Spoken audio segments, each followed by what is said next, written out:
just a minute.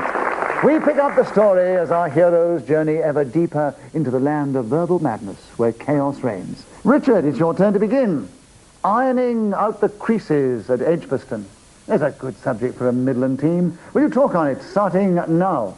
My first job when leaving school was ironing out the creases at Edgbaston. If you've ever watched the game of cricket, you'll know that the bowlers rub the ball between their legs as they run up to throw it. This is because it puts a shine on one side of the spherical object, and that makes the bowling so much more. Tony. There was a bit of a hesitation, bowling so much. Yes, yes, I think rogue so, vowel yes, in there. Yes, yes. Right, I agree with the challenge. And 43 seconds are available for ironing out the creases at Edgbaston, Tony, starting now. When I do my ironing, and it's a peculiar idiosyncrasy I know, I take my shirts to Edgbaston, although I live in London. Ironing the creases at Edgbaston is one of the most gorgeous ways that I spend my leisure time. My other pursuits include... And there you challenge. Well, I mean, you take your pick. I mean...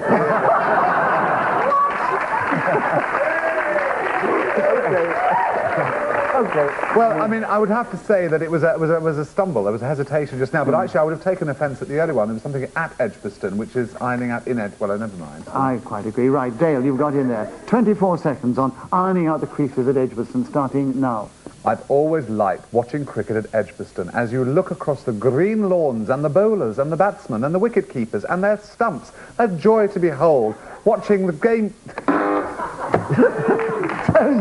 Slight hesitation there, I think. No, there was no hesitation. You kept repeating the word "the" about 7 times, but that was, I'm afraid, your first challenge was hesitation. I don't think you did hesitate. Dale. I've not got to go on again, have I? Yes, you have. How many seconds have I got left? 13. Oh, that's all right. Yes. Ironing out the creases at Edgbaston. 13 seconds starting now. Ironing out the creases at Edgbaston takes me into Birmingham. It's on the way, which is why I represent the Midlands team. If ever you're visiting that part of the world, the Midlands I'm referring to... Yes. Repetition of Midlands. Midlands, Did I say Midlands Yes, twice? Yes, you did, yes. Oh, dear. Yes. Tony, you've got him with 4 seconds to go on the subject, starting now. I iron out the creases at Edgbaston using a thermonuclear warhead. It's really effective.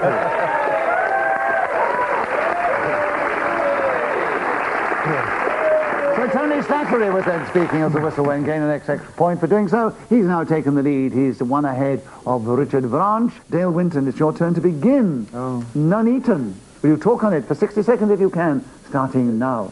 The favourite person to come from Nuneaton was Larry Grayson. I visited his house on many an occasion. He had a huge flagpole in his front garden, and the house was by the name of The Garlands. It's a repetition of house, I'm afraid. Oh, was it? Yeah, sorry. It's true what I'm telling you, though. Is it? Well, I don't see whether it's true or not. It wasn't correct. So, repetition. Well, 15 seconds. Nuneaton with you, Tony, starting now. I baked some Bakewell tarts the other day, and I left them in my bedroom, and I came back, and they were still there. And I thought, none eaten. Can you believe it? Because normally, when I do that sort of food preparation in my boudoir, all the confectionery and the aforesaid comestibles just disappeared. But they were still there. What is your challenge? Sorry, it was a little at my back, but why were you making Bakewell tarts in your boudoir? There's nothing else to do in Stockwell. It's a deviation, I would have thought. No. You see, the point is that... You don't cook in your boudoir, do you? well, some people You've never might. been to my house, and you never will. That might be one of his particular fetishes, cooking Bakewell tarts in his boudoir. We don't know. That's but silly. As long as he keeps going with that hesitation, repetition, or deviation, It's I don't... silly cooking. Silly? Bakewell I won't tarts in take your that from boudoir. Tony Blackburn. Silly? No way would you cook a Bakewell tart in your boudoir. Tony, you can be as silly as you like in just a minute, as long as it's not deviation from the actual subject. So I'm afraid I disagree, but at least your partner gets another point. He keeps the subject. 30 seconds are left. Nuneaton starting now. I'm not sure where Nuneaton is. It's up north. Do they have electricity? I think they do, but it's because of being a Londoner, you see, so Nuneaton is not a place I visited on the Intercity Rail network, because there's always the town.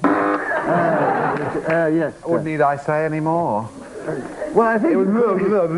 I agree. A challenge, a point. And 19 seconds. Nuneaton starting now. How many seconds? 19. Right. Nuneaton is in the Midlands. It's very near Coventry. Again, it's junction number 21 on the M1 motorway. I've often visited...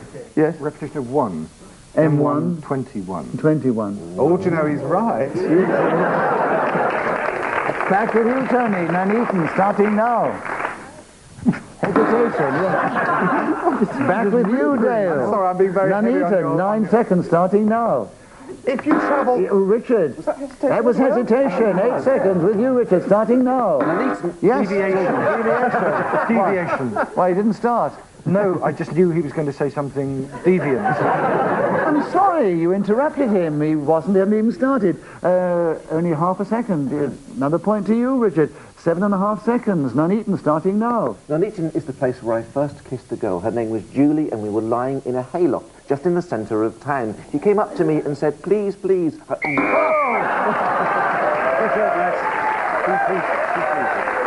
were 2 pleases, but the whistle went before the second please, so Richard, you had the benefit of the doubt, and you gained that extra point for speaking as the whistle went. And now, as we have no more time, let me give you the final score. Well, Tony Slattery began in the lead, and he finished in the lead. He was no less than 5 points ahead of Richard Branch in second place, 6 points ahead of Dale Winton, and 10 points ahead of Tony Blackburn. But I have to tell you, the all-important... congratulations, first of all, to Tony Slattery. Well done, Tony. Yeah. But now we come to that all-important team score. The 2 Tonys representing London managed to finish 2 points ahead of the Midlands, so they are the winners this week. A triumph for the Tonys, a triumph for London. And once again, the grim reaper of television scheduling is brandishing his rusty scythe in the studio doorway. So from my guests, Tony Slattery, Tony Blackburn, Dale Winton and Richard Branch, and myself, Nicholas Parsons, goodbye. And don't forget to tune in next week for another truly wicked, mega happening jam, which also happens to be the initials of Just a Minute. So tune in for it. Until then, from us all, goodbye.